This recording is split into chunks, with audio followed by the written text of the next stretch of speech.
Have you seen someone who's got a big scar on their face? Or have you seen someone with a birthmark on their face? Or have you seen someone whose face doesn't look quite normal? And if you have, how did you react? Were you shocked? Did you look twice? Did you stare? Did your kids laugh at them? Well, this week is Face Equality Week, and I'm Jenny Woolsey, a diversity and mental well-being author, speaker, and coach. And I was born with a craniofacial syndrome.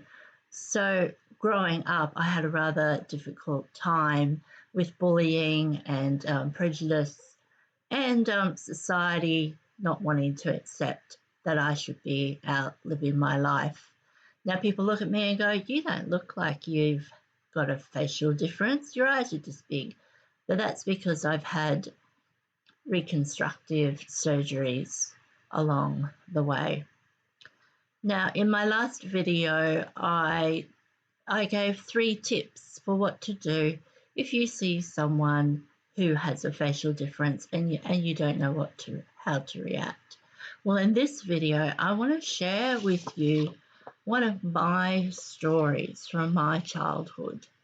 So have a look at that picture. Hopefully you can see it. All right, that's me when I was 3 years old and my 2 brothers. So this story begins when my mum took us into the city to see the magic pudding puppet show, and we were really excited about this. This was a huge event. I got dressed in my nice pretty clothes. My mum used to always hand make me these beautiful clothes, and I had my little handbag as well. Probably something like my Sunday best I wore to Sunday school. And we went along. So after the performance, there was a photographer walking around taking photos of the children.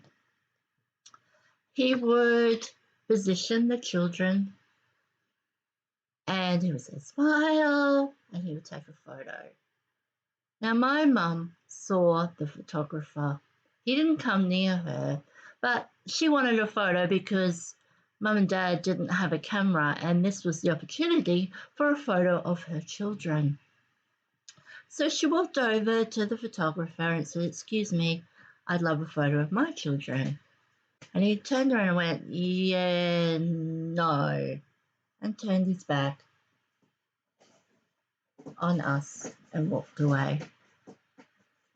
How would you feel if that happened to you? Well, Mum thought maybe he just, had someone else to take a photo of.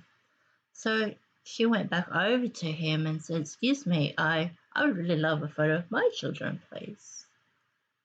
And he turned and stared at me.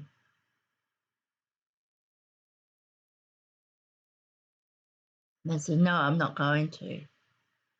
Turned his back and walked away.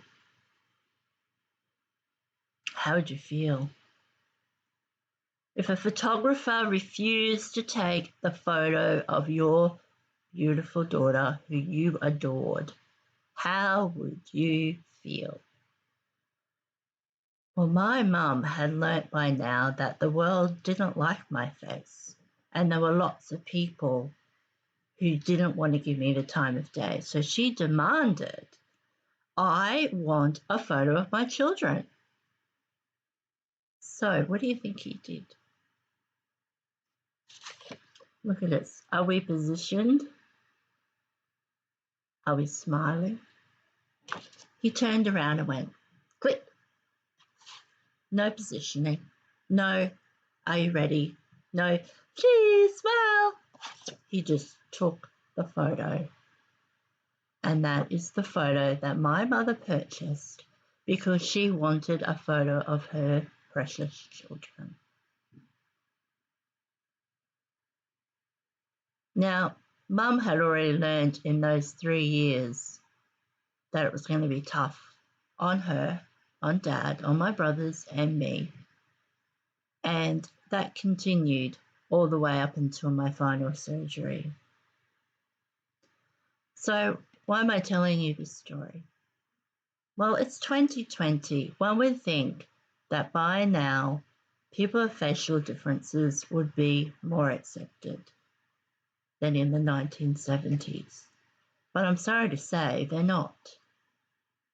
People with facial differences are still being discriminated against.